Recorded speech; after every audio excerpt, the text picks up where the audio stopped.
बोलिए सतगुरु महाराज जी की जय, सच्चे दरबार की जय।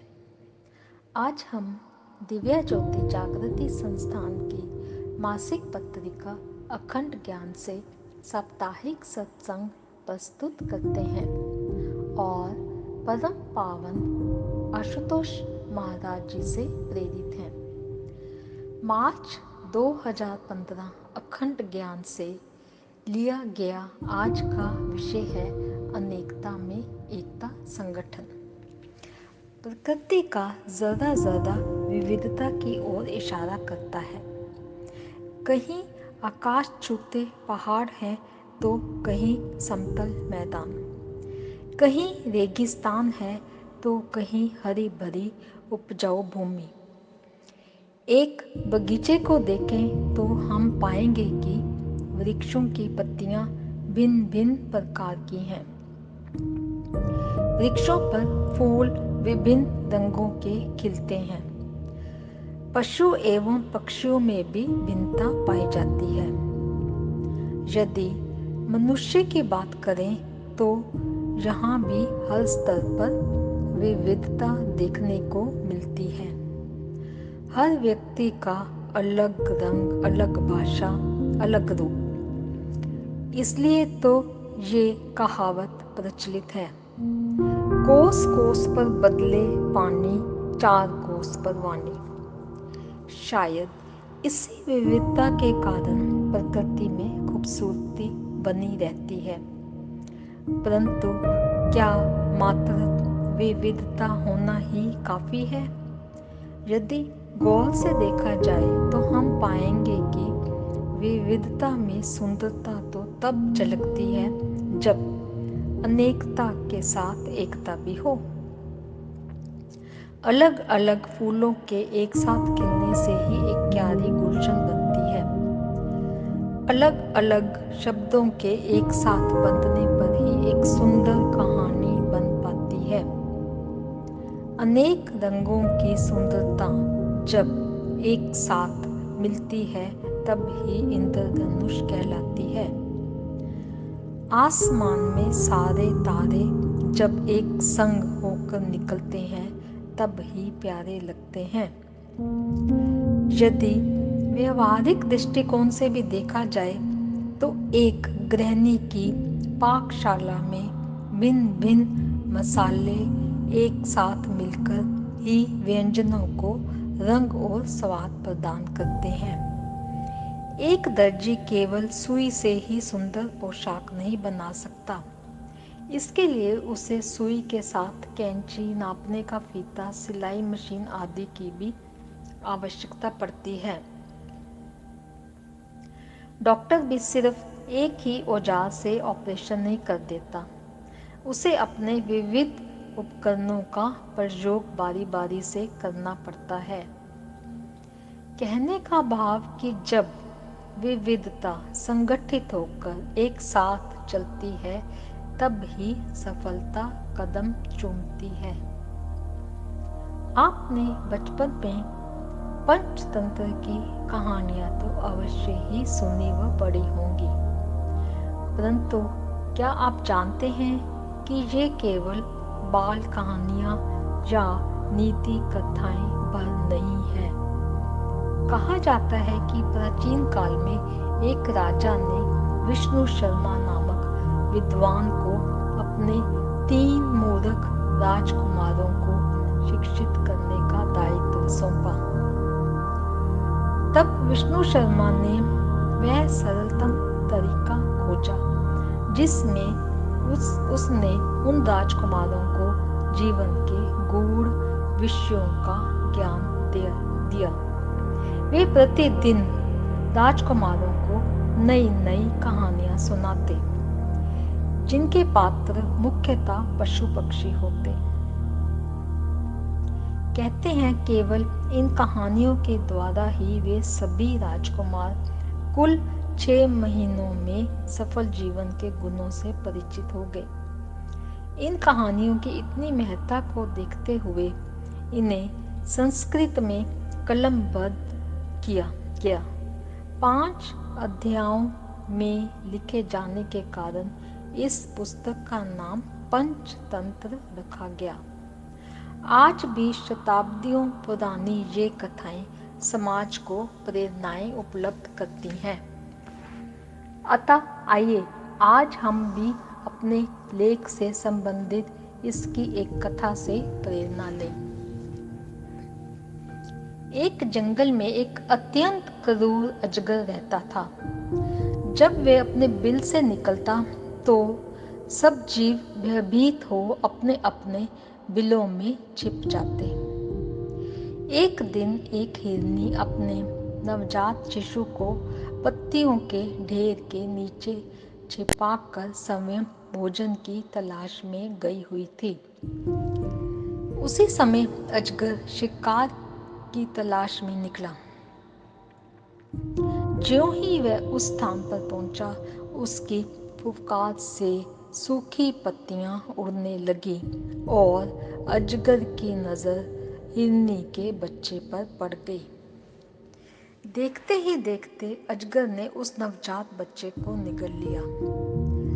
तब तक हिरनी भी लौट आई थी, पर वह क्या करती। आंखों में आंसू भर दूर से ही अपने बच्चे को काल का ग्रास बनते देखती रही, पर उसने मन ही मन अजगर से बदला लेने की ठान ली। हिरनी की एक नेवले से दोस्ती थी। वह उसके पास गई और रो रो कर अपनी दुख भरी कथा सुनाई।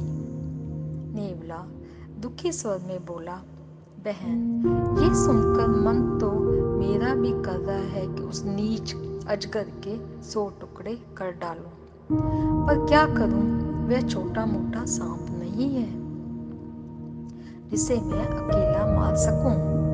वह तो अपनी पूंछ की फटकार से ही मुझे अधमरा कर देगा। लेकिन यहाँ पास में ही चींटियों की एक बांबी है। वहाँ की रानी मेरी मित्र है, उससे सहायता मांगते हैं। हिरनी निराश स्वर में बोली, पर जब तुम्हारे जितना बड़ा जीव उस अजगर का कुछ बिगाड़ने में समर्थ नहीं है, तो वे छोटी सी चींटी क्या कर लेगी। नेवले ने कहा, ऐसा मत सोचो, उसके पास चींटियों की बहुत बड़ी सेना है। संगठन में बहुत शक्ति होती है। नेवला हिरनी को लेकर चींटी रानी के पास गया और उसे सारी कहानी सुनाई। चींटी रानी ने सोच विचार कर कहा, हम तुम्हारी सहायता करेंगे। हमारी बांबी के पास एक संकरा नुकीले पत्थरों से भरा रास्ता है।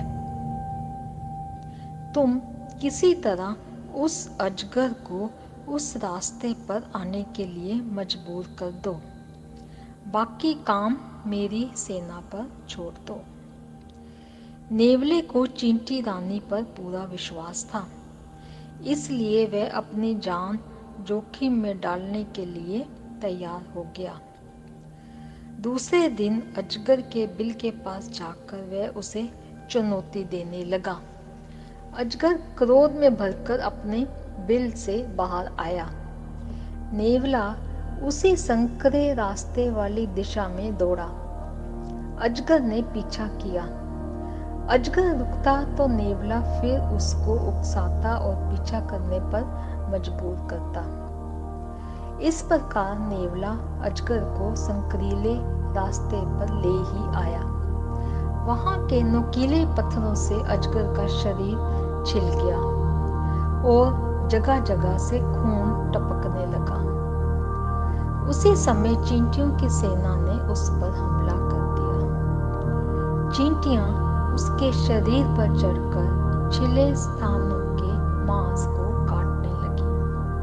अजगर तड़प उठा, अपना शरीर पटकने लगा, जिससे वह और घायल हो गया तथा चींटियों को आक्रमण के लिए नए नए स्थान मिलने लगे। अजगर चींटियों का क्या बिगाड़ता। वे हजारों की संख्या में उस पर टूट पड़ी थी। कुछ ही देर में चींटियों के झुंड ने अजगर को तड़प तड़प कर दम तोड़ने पर मजबूर कर दिया। इसलिए तो कहा गया है, संगठन की शक्ति बड़े बड़ों को धूल चटा देती है। केवल कथा कहानियां ही संगठन की शक्ति को प्रदर्शित नहीं करती। यदि हम इतिहास के पन्नों को पलट कर देखें तो वहां भी हम इसी सत्य की झांकी को पाएंगे। इतिहास गवाह है कि संगठन के अभाव अथवा बिखराव का फायदा सदैव शत्रुओं को मिला है। इसका ज्वलंत उदाहरण है पानीपत का प्रथम संग्राम, जो 21 अप्रैल 1526 में बाबर और इब्राहिम लोदी के बीच में हुआ था। आंकड़े बाबरनामा के आधार पर बताते हैं कि बाबर के पास सेना में कुल 12,000 सैनिक थे। दूसरी तरफ इब्राहिम लोदी की सेना में लगभग 1,00,000 सैनिक, 1,000 हाथी व अश्व थे। यानी लोदी की तुलना में बाबर की सेना नगण्य ही थी। परंतु जानते हैं ये युद्ध कौन जीता? जी हाँ, इस युद्ध में जीत का सेहरा बाबर के सर पर सजा। जानना चाहेंगे कि ये आश्चर्यचकित कर देने वाली घटना क्यों व कैसे घटी? क्योंकि इब्राहिम लोदी की सेना में एकता, अनुशासन और संगठन का सरासर अभाव था। वहीं दूसरी ओर इस युद्ध में बाबर की सफलता का श्रेय उसकी सेनाओं के सैन्य संगठन एवं आपसी सहयोग को दिया जाता है। इसलिए तो कहा गया है, united we stand and divided we fall. अर्थात जब तक हम संगठित हैं तब तक हम खड़े हैं, लेकिन अलग होते ही हम गिर जाते हैं। इतिहास में ऐसे एक नहीं अनेकों उदाहरण हैं जो हमें संगठन की शक्ति का एहसास कराते हैं। जयचंद और पृथ्वीराज के बीच मतभेद होने के कारण मोहम्मद गोरी ने उठाया। सिकंदर ने भारत के राजवंशों के आपसी झगड़ों का लाभ उठाकर भारत पर आक्रमण कर दिया। राजपूत राजा आपस में झगड़े तो मुगलों ने इसका लाभ उठाया। वहीं अंग्रेजों ने भारतीय राजाओं और नवाबों की अतकलह का भरपूर लाभ उठाया और भारत को अपना गुलाम बनाया। फूट डालो और राज करो उनकी प्रसिद्ध नीति थी। अब प्रश्न ये उठता है कि जब ये बात सिद्ध है कि संगठन में ही शक्ति है और संगठित होने से ही सफलता मिलती है, तो फिर हम संगठित क्यों नहीं रह पाते? हम एकजुट होकर कोई कार्य क्यों नहीं कर पाते? इस एकता के नियम को हम अपने जीवन में लागू क्यों नहीं कर पाते? इसके बहुत से कारण हैं। चलिए उनमें से कुछ कारणों पर एक नजर डालते हैं। पहली बात, जब हम संगठन में काम करते हैं तो सबसे बड़ी बाधा जो हमें दिखने को मिलती है वे है हमारी मैं। इस अहम ईगो के कारण ही हम आपस में मिलजुल कर कार्य नहीं कर पाते और अपने निर्धारित लक्ष्य से कोसों दूर हो जाते हैं। इसलिए यदि हमें संगठित होकर काम करना है और सफलता के शिखर को छूना है तो अपनी मैं का कद कम करना होगा। एक बार एक बहुत ही मशहूर वादक ग्रुप, ऑर्केस्ट्रा ग्रुप, अपनी रिहर्सल के लिए बहुत ही अनुभवी संगीत निर्देशक माइकल कोस्टा के निर्देशन में कर रहा था। लगभग 100 कलाकार एक साथ बहुत सारे वाद्य यंत्रों को बजा रहे थे। तभी उनमें से एक कलाकार जो बांसुरी बजा रहा था, उसके मन में आया मेरे द्वारा बजाई जा रही बांसुरी को तो कोई तवज्जो ही नहीं देता। मुझे तो कोई श्रेय ही नहीं मिलता, कोई पहचान नहीं मिलती। शायद ही किसी को पता चला हो कि इन वाद्य यंत्रों के बीच मेरी बांसुरी भी बज रही है। फिर मैं बांसुरी क्यों बजाऊं? ऐसा सोच उसने बांसुरी को अपने मुंह के पास केवल रखा, पर उसको बजाया नहीं। कुछ ही पलों बाद माइकल कोस्टा, जो निर्देशन कर रहे थे, जोर से चिल्लाए, रुको रुको, बांसुरी कहाँ है? उसकी आवाज क्यों गायब है? ये सुनते ही उस कलाकार की नकारात्मक सोच जाती रही। उसे एहसास हो गया कि हर वाद्य यंत्र का अपना एक महत्वपूर्ण योगदान है। सब संगीतकार मिलकर जब सुर में बजाते हैं तभी एक सुंदर संगीत जन्म लेता है। इसलिए अपने ऑर्केस्ट्रा को सफल बनाने के लिए अपने अहम को त्याग अपना बेहतरीन योगदान देना चाहिए। अतः यदि हम सफल होना चाहते हैं तो संगठन के हर सदस्य को अपनी मैं को दरकिनार करते हुए एकजुट होकर एक दूसरे का सहयोग करते हुए कार्य करने होंगे। जिसे जो भी सेवा या जिम्मेदारी दी गई, चाहे वह दिखने में कितनी भी छोटी क्यों ना लग रही हो, वह उसे पूरे उत्साह व ईमानदारी से करे। समूह का हर सदस्य जब अपने अहम से ऊपर उठकर केवल लक्ष्य को नजर में रख कार्य करता है तो सफलता अवश्य ही कदम चूमती है। दूसरी बात, इन team it's we not I, अर्थात संगठन में मैं नहीं हम का अस्तित्व होता है। इस नियम को स्वीकार कर पाना भी इतना सहज नहीं है, पर अनिवार्य है।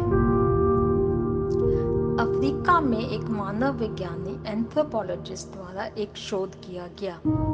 वैज्ञानिक ने फलों से भरी एक टोकरी को एक पेड़ के नीचे रख दिया।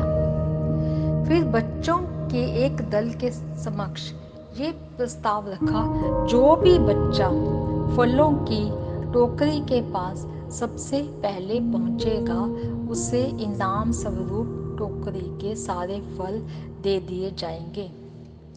उन सभी बच्चों को फिर 100 मीटर की दूरी पर खड़ा कर दिया गया। जैसे ही दौड़ शुरू हुई, जानते हैं उन छोटे बच्चों ने क्या किया? उन सभी ने एक दूसरे का हाथ कसकर पकड़ लिया और फिर एक साथ उस पेड़ की तरफ दौड़े। वहां पहुंचते ही उन्होंने उन सभी फलों को आपस में बांटा और मजे से उन फलों का आनंद लिया। जब उनसे उस मानव विज्ञानी ने पूछा कि तुमने ऐसा क्यों किया, तो वे सब एक साथ एक स्वर में बोले, उबुंटू। अफ्रीका में उबुंटू का मतलब है मैं हूं क्योंकि हम हैं। यानी एक अकेला व्यक्ति खुश कैसे हो सकता है जब संगठन के बाकी सब सदस्य दुखी हों। अतः संगठन में सिर्फ अपनी खुशी और सफलता के लिए नहीं, बल्कि पूरी टीम की खुशी और सफलता के लिए कार्य करना होता है।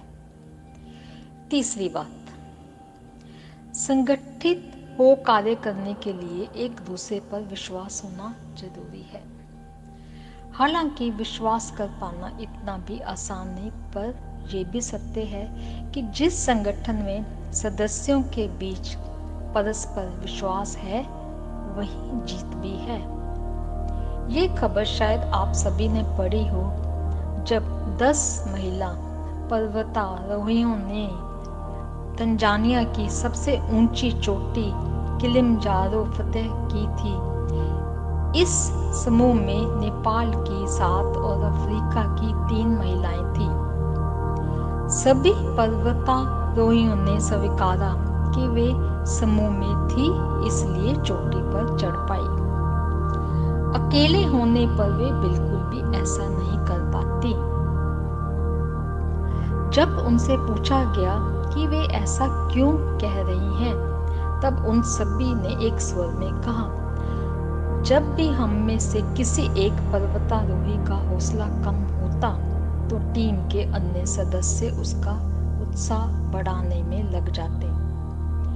वे उसको कहते, तुम्हें अपने पर विश्वास हो या ना हो, पर हम सभी को तुम पर विश्वास है कि तुम ये कर पाओगी।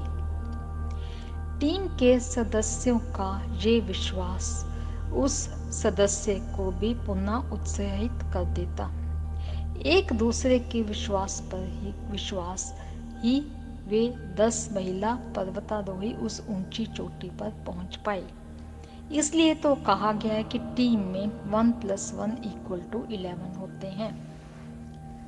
चौथी बात, संगठन में प्रतिस्पर्धा के साथ एक दूसरे के लिए संवेदना भी जरूरी है। हैदराबाद की एक सच्ची घटना है। एक बार शारीरिक और मानसिक रूप से अक्षम बच्चों के एक संगठन के लिए राष्ट्रीय स्तर पर खेल आयोजित किए गए। दौड़ में भाग लेते बच्चों को एक पंक्ति में खड़ा कर दिया गया। 3 गिनते ही सारे बच्चे अपने लक्ष्य की ओर दौड़े। सारे दर्शक उन बच्चों का हौसला बढ़ाने के लिए उन्हें प्रोत्साहित करने लगे। बच्चे भी अपनी पूरी ऊर्जा के साथ अपने लक्ष्य को प्राप्त करने के लिए भाग रहे थे। कोई लक्ष्य से बस थोड़ी ही दूर था तो कोई उस रिबन को बस पकड़ने ही वाला था। तभी अचानक उनमें से एक बच्चा गिर पड़ा। उसकी बैसाखियां दूर जाकर गिरी। अब बाकी सभी बच्चों के पास 2 विकल्प थे। पहला, प्रतिस्पर्धा को महत्व दे, अपने साथी की पीड़ा को अनदेखा कर अपने लक्ष्य की ओर बढ़ते जाना। दूसरा, प्रतिस्पर्धा को पीछे छोड़ संवेदना को आगे रखना। जानते हैं उन बच्चों ने कौन सा विकल्प चुना? दूसरा, उन्होंने संवेदना को चुना। वे बच्चे जो दौड़ के अंतिम पड़ाव पर थे और बस जीत से कुछ ही कदम की ही दूरी पर थे, वापस मुड़े और अपने साथी के पास पहुंचकर उसे उठाया। फिर सब एक दूसरे को कंधे से पकड़कर एक साथ मिलकर लक्ष्य की ओर बढ़े। इस दृश्य को देखकर वहां उपस्थित सभी दर्शक गणों की आंखों में आंसू आ गए। उन सभी ने खड़े होकर उन बच्चों के लिए तालियां बजाई। इस घटना के माध्यम से हमें उन छोटे छोटे बच्चों से एक बहुत बड़ी सीख मिली। जब कभी हमारे जीवन में भी ऐसा पड़ाव आए जहां हमें चुनाव, प्रतिस्पर्धा व संवेदना के बीच करना हो, तो सदैव संवेदना को पहला स्थान देना।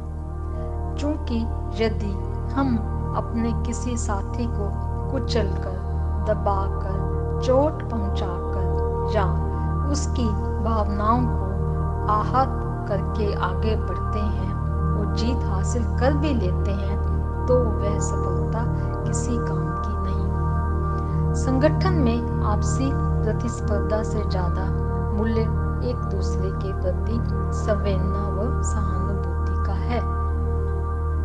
अतः हमें विचार करना होगा कि जब संसार के छोटे छोटे लक्ष्य हमसे एकजुट होकर चलने की मांग करते हैं, तो फिर जब मिशन विराट हो, लक्ष्य महान हो, तो ऐसे में हम अलग थलग होकर कैसे चल सकते हैं।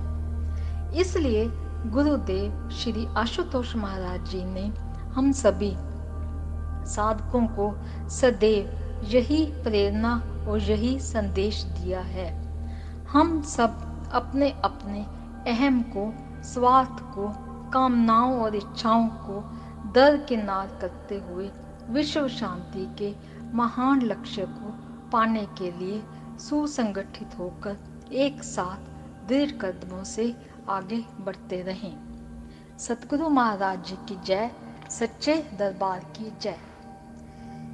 इस तरह के अधिक लेख पढ़ने के लिए हमारी मासिक पत्र का अखंड ज्ञान 3 भाषाएं हिंदी, अंग्रेजी और पंजाबी में उपलब्ध है।